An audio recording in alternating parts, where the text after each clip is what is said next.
Holi flower স্কুলে KG 1-এর ছাত্রের অকাল মৃত্যু, কাটিগড়ায় শোকের ছায়া, শিক্ষিকার বিরুদ্ধে গাফিলতির অভিযোগ। আপনারা দেখছেন জনতার আদালত। কাটিগড়ার হোলি ফ্লাওয়ার স্কুলে এক 4 বছর বয়সী ছাত্রের আকস্মিক মৃত্যুকে কেন্দ্র করে তীব্র উত্তেজনা ও শোকের পরিবেশ সৃষ্টি হয়েছে। কেজি 1 শ্রেণীর ছাত্র সাকিব আলমের এই মর্মান্তিক মৃত্যুতে স্কুলের নিরাপত্তা ব্যবস্থা এবং শিক্ষকের দায়িত্ববোধ নিয়ে বড়সড় প্রশ্ন উঠতে শুরু করেছে।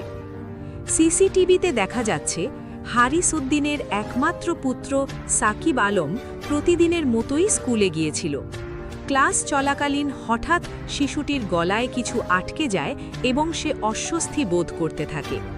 সিসিটিভি ফুটেজে দেখা গেছে শিশুটি যন্ত্রণায় ছটফট করছিল এবং তার সহপাঠীরা বারবার শিক্ষিকার দৃষ্টি আকর্ষণ করার চেষ্টা করছিল। কিন্তু অভিযোগ উঠেছে ওই সময় উপস্থিত শিক্ষিকা অন্যমনস্ক থাকায় বিষয়টি লক্ষ্য করেননি। দীর্ঘক্ষণ কোনো চিকিৎসা বা সাহায্য না পাওয়ায় ক্লাসরুমের ভেতরেই শিশুটি শেষ নিঃশ্বাস ত্যাগ করে। সাকিবের মৃত্যুর খবর ছড়িয়ে পড়তেই অভিভাবক ও স্থানীয় বাসিন্দাদের মধ্যে তীব্র ক্ষোভ দেখা দেয়। একমাত্র সন্তানকে হারিয়ে পরিবারটি এখন দিশেহারা।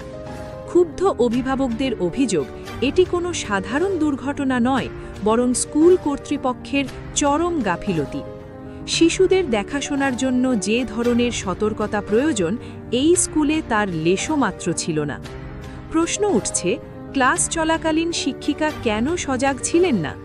জরুরি অবস্থায় প্রাথমিক চিকিৎসা দেওয়ার মতো কোনো ব্যবস্থা কি স্কুলে ছিল না? এই মর্মান্তিক প্রাণহানির দায়ভার এখন কে নেবে? এখন দেখার বিষয়, এই ঘটনার পর শিক্ষা দপ্তর এবং স্কুল কর্তৃপক্ষ শিশুদের নিরাপত্তা নিশ্চিতে কী ধরনের কঠোর পদক্ষেপ গ্রহণ করে।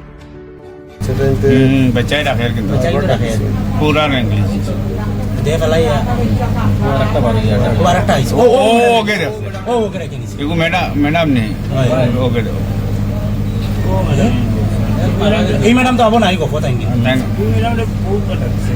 বাজারে রাখছে শেষ ও ম্যাডাম